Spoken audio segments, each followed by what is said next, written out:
دولت کی بجلی۔ ایک شخص معمولی حیثیت کا تھا، پھر وہ ترقی کر کے دولت مند بن گیا۔ جب وہ معمولی حیثیت کا تھا تو وہ زیادہ خوش رہتا تھا۔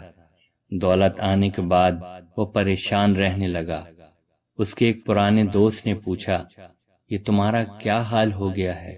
پہلے تم ہنستے بولتے تھے، ہم لوگوں کے ساتھ کافی وقت گزارتے تھے، اب تم اداس نظر آنے لگے ہو۔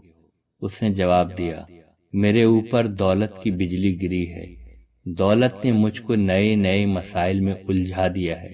پہلے ہمارے بچے ہمارے پاس تھے، ہم ان کو دیکھ کر خوش ہوتے تھے۔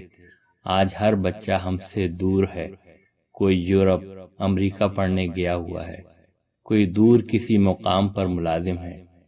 جن بچوں کو پہلے ہم میاں بیوی دیکھ کر خوش ہوتے تھے، آج ہم ان کے سائے کے لیے ترستے ہیں۔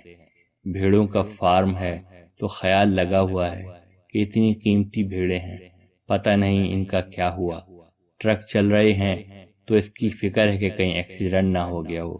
دکانیں ہیں تو ان کی پریشانی کے ملازم کہیں گڑبڑ نہ کر رہے ہوں۔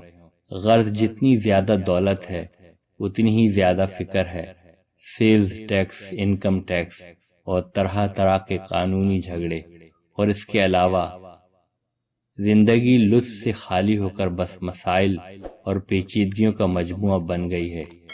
جو دولت آدمی کو سکون نہ دے بلکہ بے چین کر دے، اس کے متعلق یہی کہا جائے گا کہ وہ ایک بجلی ہے جو آدمی کے اوپر گر پڑی ہے۔ دولت کو صرف اپنی ذات پر خرچ کیا جائے تو وہ عذاب بن جائے،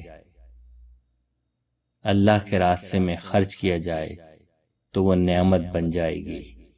حضرت ابو ذر کہتے ہیں کہ میں رسول اللہ صلی اللہ علیہ وسلم کے پاس آیا۔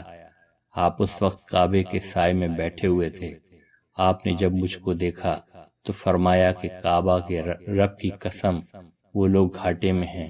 میں نے کہا، میرے باپ اور ماں آپ پر فدا ہوں، وہ کون لوگ ہیں؟ آپ نے فرمایا کہ زیادہ مال والے، سوا اس کے کہ جس کو مال ملے تو وہ اپنے آگے اور پیچھے، اپنے دائیں اور بائیں اس کو خرچ کرے، اور ایسے لوگ بہت کم ہیں۔